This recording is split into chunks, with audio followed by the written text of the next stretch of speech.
आज मैं अपने ऑफिस के लिए निकलने में थोड़ा लेट हो गया था, इसलिए मैं जल्दी जल्दी अपना घर लॉक करके नीचे उतर रहा था।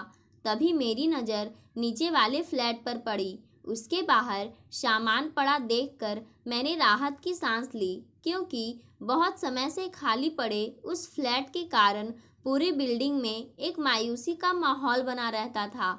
अब वहाँ नए लोग आ जाने के कारण चहल पहल बनी रहेगी।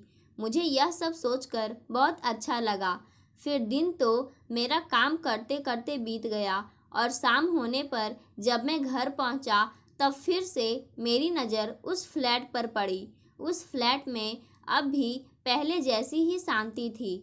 फिर मैं सोचने लगा कि हो सकता है कि सिर्फ अभी इस फ्लैट में सामान ही शिफ्ट हुआ हो और इसमें रहने वाले लोग शायद थोड़े समय बाद आए। दिन भर की थकान के बाद एक गर्मा गर्म प्याली की चाय औषधि का काम करती है, इसलिए मैंने फ्रेश होकर अपने लिए चाय बनाई और बाहर बालकनी में आ गया। तभी अचानक चाय पीते वक्त जब मेरी नज़र नीचे वाले फ्लैट पर पड़ी, तब बाहर बैठी जिस लड़की को मैंने देखा उसे देखकर मैं हैरान रह गया। जब दिमाग पर थोड़ा जोर डाला तो मुझे याद आया कि यह तो साधना है, जो मुझे उस समय मिली थी जब मैं अपनी आगे की पढ़ाई पूरी करने के लिए उसके घर में किराएदार बनकर गया था। फिर मैं पास रखी चेयर पर बैठा पुरानी बातें सोचने लगा। मेरे सामने रखी चाय ठंडी होती रही, लेकिन मैं उससे बेखबर अपने ही ख्यालों में डूबा रहा। मामा जी ने आपके लिए यह तौलियाँ और चादर भेजी है और आपको अपना खाना खुद बनाना पड़ेगा और कमरे की सफाई भी खुद ही करनी पड़ेगी, क्योंकि हमारे यहाँ काम वाली बाई नहीं आती। अगर आपको अपने घर के लिए काम वाली बाई चाहिए तो आपको उसका इंतजाम खुद करना पड़ेगा। साधना ने मुझे यह सब कहा और फिर मुझे टॉवल और चादर देकर वह तेजी से बाहर निकल गई। तब मैंने अपने हाथ में उठाया हुआ सूटकेस एक तरफ रखा और कमरे में अपना सामान लगाने लगा। थोड़ा सा ही सामान था मेरे पास, इसलिए जल्दी ही मेरी सारी सेटिंग हो गई। फिर मैं अपनी किताबें निकालकर पढ़ाई करने बैठ गया। थोड़ी देर बाद मुझे लाइब्रेरी भी जाना था, ताकि मैं थोड़ी किताबें इशू करवा सकूं।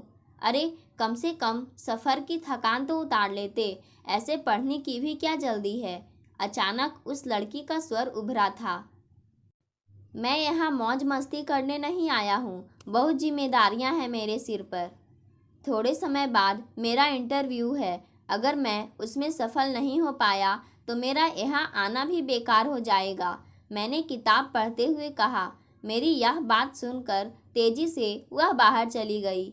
सच कहूँ तो मेरा उस समय पढ़ाई में बिल्कुल भी मन नहीं लग रहा था, क्योंकि थोड़ी थकान भी थी और भूख भी लग रही थी। यह लो चाय और गर्मा गर्म टोस्ट।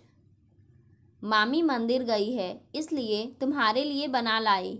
जल्दी से खा लो और बर्तन यहीं रख लेना, मैं बाद में ले जाऊंगी।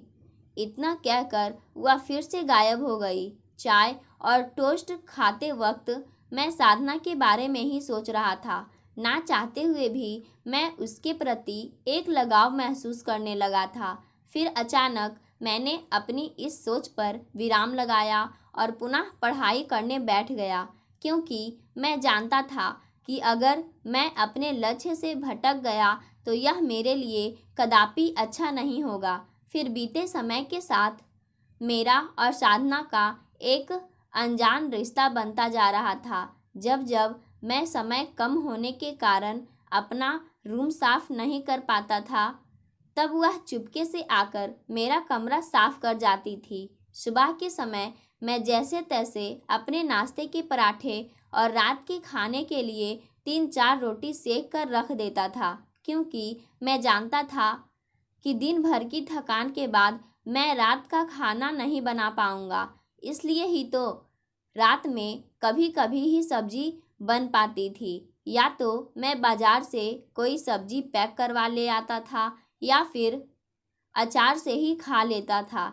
इसी क्रम में जब एक दिन मैं लाइब्रेरी से घर वापस आया, तब किचन के स्लैब पर एक कटोरी सब्जी देखकर मुझे एक अनोखे आनंद की अनुभूति हुई। कटोरी के नीचे एक पर्ची रखी हुई थी जिस पर लिखा हुआ था, हर रात को बिना सब्जी के ही रोटी खाओगे तो तबीयत बिगड़ जाएगी। सारा दिन इतनी पढ़ाई करते हो तो कम से कम रात को तो ढंग से खाना खाया करो। उस समय मुझे बहुत तेज भूख लगी हुई थी, इसलिए मैंने तुरंत उस सब्जी के साथ सुबह की बनाई हुई रोटियां अपनी प्लेट में लगा ली और खाने बैठ गया।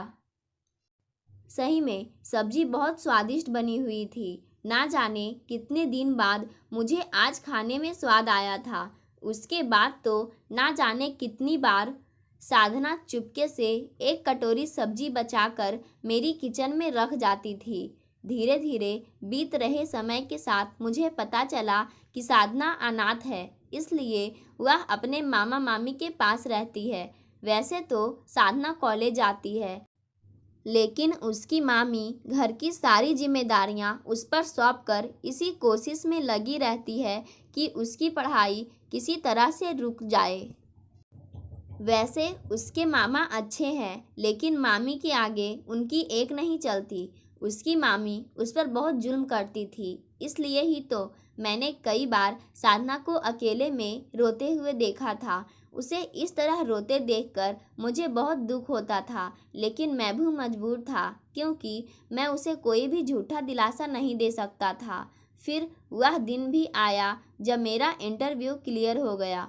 मेरे जॉब की पोस्टिंग अभी होना बाकी था, इसलिए मैं सारा सामान पैक करके अपने घर वापस जाने लगा था। तभी अचानक दरवाजे पर एक हल्की सी आहट हुई। वहाँ पर साधना हाथ में चाय की ट्रे लिए खड़ी थी। अंदर आ जाओ, बाहर क्यों खड़ी हो? मैंने उसे कहा तो वह अंदर आ गई। यह समय चाय पीने का तो नहीं है। ना चाहते हुए भी मेरे मुंह से यह निकल गया। चाय पीने का कोई समय नहीं होता, बस चाय पीने के लिए अच्छी कंपनी चाहिए। इतना कहकर वह अपना दुपट्टा अपने हाथों में मसलने लगी।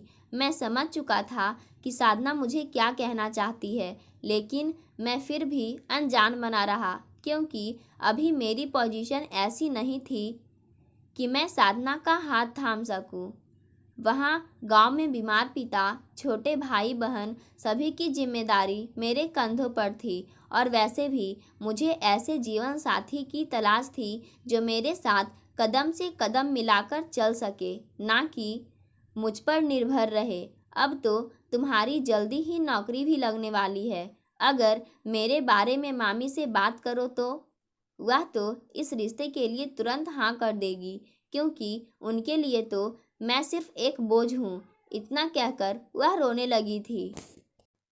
देखो, तुम्हारी चाहत का अंदाज़ा है मुझे, और मुझे इस बात से इनकार भी नहीं है कि मैं भी तुम्हें चाहने लगा हूँ, लेकिन मैं चाह कर भी तुम्हारा हाथ नहीं मांग सकता क्योंकि मेरी कुछ मजबूरियाँ हैं जिनके चलते मैं विवश हूँ। लेकिन फिर भी एक बात तुमसे कहना चाहूँगा, खुद पर तरस खाना बंद करो और तब तक तुम्हारी ज़िंदगी में कोई बदलाव नहीं हो पाएगा जब तक तुम खुद को एक बोझ समझोगी। सामने वाला भी हमारी तभी कद्र करता है जब हम खुद को वैल्यू देते हैं। इसलिए अपनी मजबूरी को आगे बढ़ने का हथियार बनाकर अपने लक्ष्य तक पहुंचने की कोशिश करो, क्योंकि जो अपनी मदद खुद करते हैं ऊपर वाला भी उन्हीं की मदद करता है। फिर मैं अपने घर वापस चला गया था। थोड़े दिन बाद मेरी पोस्टिंग एक नए शहर में हुई और मैं फिर वहाँ चला गया। अब सब कुछ ठीक से मैं मैनेज कर पाया था क्योंकि एक अच्छी सैलरी मुझे जो मिलने लगी थी। फिर मैंने अपने बीमार बाबूजी का इलाज कराया और छोटे भाई बहनों को सेटल किया, और अब तो मेरे भाई बहनों की भी शादी हो चुकी है और माता पिता भी मेरा साथ छोड़कर जा चुके हैं। लेकिन जब तक माँ बाबूजी जिंदा रहे तब तक वह लोग मुझ पर लगातार शादी करने का दबाव बनाते रहे, लेकिन मैं चाह कर भी खुद को इसके लिए तैयार नहीं कर सका क्योंकि शायद मैं साधना को अभी तक भूल नहीं पाया था। फिर अचानक मैंने अपने आसपास बढ़ते अंधकार को महसूस किया और अंदर चला आया। तब मैं बिना कुछ खाए पिए ही बिस्तर पर लेट गया और गहरी नींद में सो गया। अगले दिन संडे था, इसलिए मैं थोड़ी देर से सोकर उठा था। जब बाहर बालकनी में आया तो देखा कि साधना सामने वाले गार्डन में टहल रही है। बस फिर मैं तुरंत उसके पास जा पहुंचा। मुझे अचानक सामने देखकर वह हैरान हो गई। थोड़ी देर के लिए तो ऐसा लगा कि मानो हम दोनों ही खामोश हो गए हैं। हम दोनों के भीतर अनेक बातें बवंडर मचा रही थी, लेकिन हमारे होठों पर चुप्पी छाई हुई थी। शायद ऐसा ही होता है जब हम किसी अपने से एक लंबे समय के बाद मिलते हैं, तब हमें ऐसा लगता है मानो हमारे कुछ भी कहने सुनने का शब्दकोश ही खाली हो गया हो। आप यहाँ कैसे? वह ही चुप्पी तोड़ते हुए बोली थी। मेरी पोस्टिंग इसी शहर में है, और तुम सुनाओ, तुम यहाँ कैसे? तुम्हारे मामा मामी कैसे हैं? मैं उससे पूछने लगा था। जिंदगी ने बहुत बड़ा मजाक किया है मेरे साथ। केशव के साथ 3 साल का वैवाहिक जीवन और फिर अचानक केशव का एक रोज एक्सीडेंट में मुझे छोड़कर चले जाना, इतना कहकर वह रो पड़ी थी। उसे इस तरह रोते देखकर मेरा भी मन भर आया था, लेकिन भगवान की मर्जी के आगे सब मजबूर है। वह मानसिक रूप से पूरी तरह टूट चुकी थी, पर मुझे यह जानकर अच्छा लगा कि वह आगे पढ़ने के लिए इस शहर में आई है। उसके पति तो अब नहीं रहे थे, किंतु उसकी सास द्वारा उठाया गया यह कदम काबिल ए तारीफ था। विवेक जी, जिंदगी भी कितनी अजीब है। मेरी मामी ने तो मुझे कोई सुख नहीं दिया, लेकिन केशव और उनकी माँ ने मुझे ज़िंदगी के सारे सुख दे दिए। जबकि मामी ने तो मेरी शादी केशव से इसीलिए करवाई थी ताकि उनका बोझ उतर सके। आपके जाने के बाद मैंने अपनी कॉलेज की अधूरी पढ़ाई पूरी की, और फिर मैं तो आगे भी पढ़ना चाहती थी, लेकिन तब तक केशव को मेरे लिए पसंद किया जा चुका था, इसलिए मुझे मजबूरन केशव से शादी करनी पड़ी। केशव ने ढेर सारे सुखों से मेरा जीवन भर दिया। वह भी चाहते थे कि मैं आगे की पढ़ाई पूरी करूं, लेकिन अब मेरे पति तो नहीं रहे, लेकिन माँ तुल्य मेरी सास ने अपने संस्कारों के खिलाफ जाकर यह कदम उठाया है। इतना कहते कहते उसका मन भर आया था। केशव के जाने के बाद सभी रिश्तेदारों और समाज ने मेरी सास पर मेरी दूसरी शादी करने का दबाव बनाया था, लेकिन मेरी सास ने मेरी इच्छा को महत्व दिया और मुझे यहाँ पढ़ने के लिए भेजा। अब जब उन्होंने मुझ पर इतना भरोसा दिखाया है, तो मुझे उन्हें सही साबित करना है। फिलहाल तो मैं सिर्फ और सिर्फ अपनी पढ़ाई पर ध्यान देना चाहती हूँ। उसकी यह बात सुनकर मुझे बहुत अच्छा लगा था, क्योंकि वह अपने भविष्य को लेकर सचेत थी।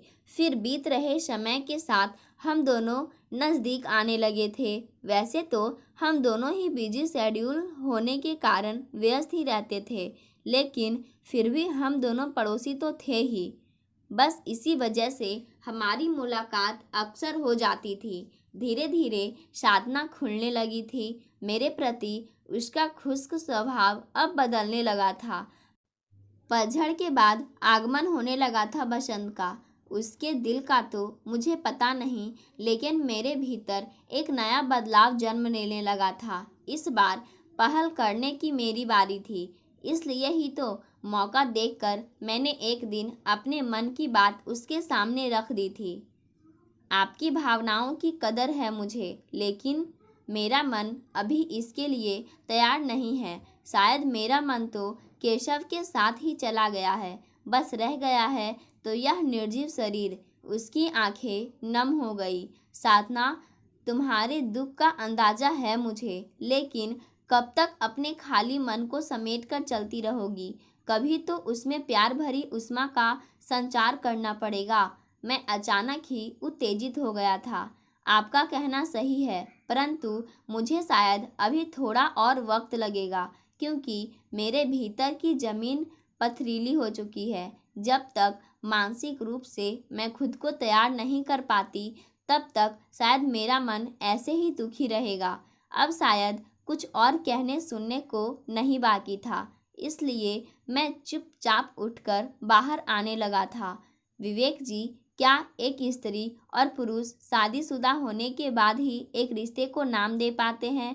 क्या हम दोनों अपनी सीमाओं को पहचानते हुए एक दूसरे के साथ दोस्ती का एक नया रिश्ता नहीं कायम कर सकते? वह अचानक मुझसे पूछ बैठी। उसके मुंह से यह सब सुनकर मुझे बहुत अच्छा लगा था।